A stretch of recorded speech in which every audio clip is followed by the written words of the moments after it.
Most ghost towns trace their roots to mining camps, sawmills, or farming settlements, but Camp Rucker had a different story. It started as a lonely cavalry post in the Arizona Territory before turning into a center for ranching. Back in 1872, the U.S. government carved out the southeastern corner of the territory as the Chiricahua Apache Reservation. Only 4 years later, the reservation was closed, and the Chiricahuas were compelled to move north to San Carlos. The relocation sparked a series of violent Apache raids throughout the area. During March 1878, Brevet Major General Orlando B. Wilcox, who oversaw the Department of Arizona, commanded the establishment of a fresh provisioning outpost within White River Canyon to bolster military dominance across the borderlands. Initially designated as Camp Supply, the installation accommodated Company C from the 6th Cavalry alongside 2 units of Native American trackers, totaling 135 personnel. The first real building to go up at the site wasn't military at all. It was a trader's store and saloon, a favorite watering hole for soldiers looking to unwind after duty. The rest of the post was made up of tents and rough log structures with canvas roofs, including a hospital and a large room that served as kitchen, mess hall, and reading space all in one. On July 11, 1878, Lieutenants John Rucker and Austin Henley were riding back to camp with their Indian scouts when a fierce storm turned White River Canyon into a raging flood. Henley tried to cross, but the swift current tore him from his horse. Rucker plunged in after him, determined to pull his friend to safety, but both men were swept away and drowned. The loss hit the scouts and soldiers hard. The following spring, the Army commemorated Rucker by changing the post's name to Camp Rucker. By September 1879, Apache Chief Victorio had launched a relentless raiding campaign across the region. Just a few months later, Geronimo, Jew, and their followers surrendered in the Guadalupe Mountains and were marched to San Carlos, with a brief 4-day stopover at Camp Rucker. Victorio, however, pressed on with his fight. By 1880, work crews had put up a handful of permanent structures, including a bakery and a commissary. The surrounding country was filling with cattle herds, and with them came a wave of rustling. The post commander complained often about organized bands of thieves. On July 21st, Lieutenant J.H. Hurst reported that a group of cowboys had stolen 6 Army mules right out of the post.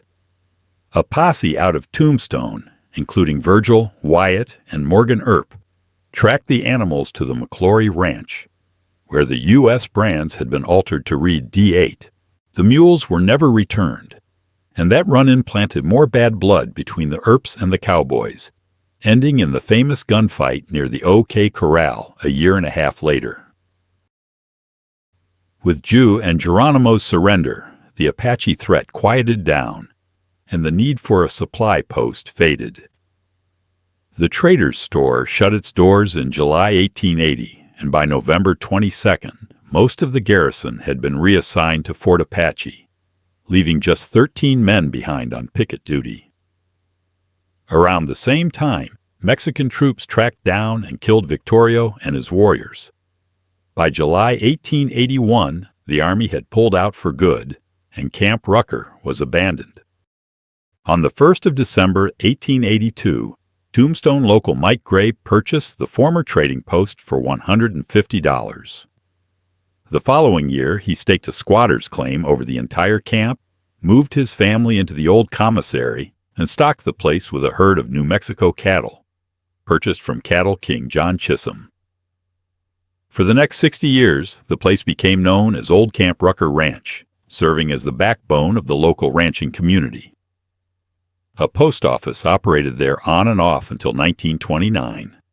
Gray's ties to business and politics in Tombstone gave him influence, but he was also known to be on friendly terms with several rustlers, who often rode in and out of his ranch. Though the Army had officially abandoned Camp Rucker, the military didn't leave it behind entirely. In the final weeks before Geronimo's surrender in September 1886, Brigadier General Nelson Miles used the site, along with Buffalo soldiers from the 4th and 10th Cavalry, Indian Scouts, and artillery units. Even years later, the Army stationed troops at Gray's Ranch, including after the 1890 killing of a visiting acquaintance by the Apache Kid and 2 others. In the latter part of 1896, the ill Mike Gray sold the ranch to artists Theodore and Matilde Hemp. The couple fixed up the old buildings, then sold the place in 1919 to Charlie and Mary Kidder Rack. Disaster struck in 1921 when the commissary, which served as the ranch headquarters, burned to the ground.